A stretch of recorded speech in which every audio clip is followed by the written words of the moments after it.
महात्मा बुद्ध के समय की बात है। उन दिनों मृत्यु के पश्चात आत्मा को स्वर्ग में प्रवेश कराने के लिए कुछ विशेष कर्मकांड कराए जाते थे।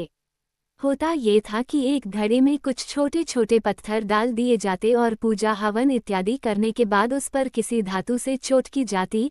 अगर घड़ा फूट जाता और पत्थर निकल जाते तो उसे इस बात का संकेत समझा जाता कि आत्मा अपने पाप से मुक्त हो गई है और उसे स्वर्ग में स्थान मिल गया है।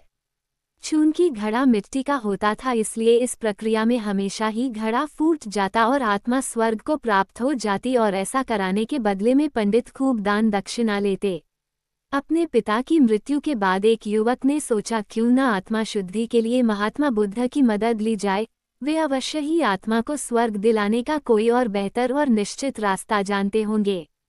इसी सोच के साथ वो महात्मा बुद्ध के समक्ष पहुंचा।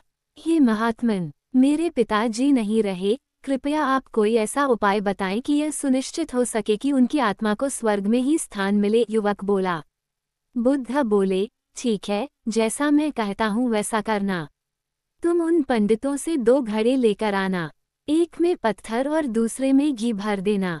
दोनों घड़ों को नदी पर लेकर जाना और उन्हें इतना डुबोना कि बस उनका ऊपरी भाग ही दिखे। उसके बाद पंडितों ने जो मंत्र तुम्हें सिखाए हैं उन्हें जोर जोर से बोलना और अंत में धातु से बनी हथौड़ी से उन पर नीचे से चोट करना। और ये सब करने के बाद मुझे बताना कि क्या देखा। युवक बहुत खुश था। उसे लगा कि बुद्ध द्वारा बताई गई इस प्रक्रिया से निश्चित ही उसके सब पाप काट जाएंगे और उनकी आत्मा को स्वर्ग की प्राप्ति होगी। अगले दिन युवक ने ठीक वैसा ही किया और सब करने के बाद वह बुद्ध के समक्ष उपस्थित हुआ। आओ पुत्र, बताओ तुमने क्या देखा? बुद्ध ने पूछा। युवक बोला, मैंने आपके कहे अनुसार पत्थर और घी से भरे घड़ों को पानी में डालकर चोट की। जैसे ही मैंने पत्थर वाले घड़े पर प्रहार किया घड़ा टूट गया और पत्थर पानी में डूब गए।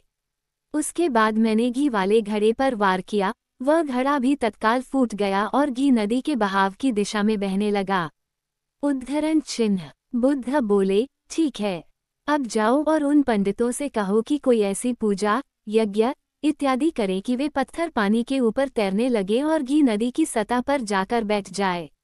उद्धरण चिन्ह। युवक हैरान होते हुए बोला, आप कैसी बात करते हैं? पंडित चाहे कितनी भी पूजा करे ले पत्थर कभी पानी पे नहीं तैर सकता और घी कभी नदी की सतह पर जाकर नहीं बैठ सकता।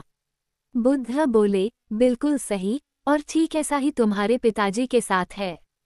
उन्होंने अपने जीवन में जो भी अच्छे कर्म किए हैं वो उन्हें स्वर्ग की तरफ उठाएंगे और जो भी बुरे कर्म किए हैं वे उन्हें नरक की ओर खींचेंगे।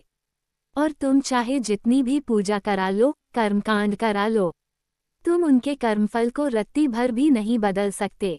उद्धरण चिन्ह। युवक बुद्ध की बात समझ चुका था कि मृत्यु के पश्चात स्वर्ग जाने का सिर्फ एक ही मार्ग है और वो है जीवित रहते हुए अच्छे कर्म करना।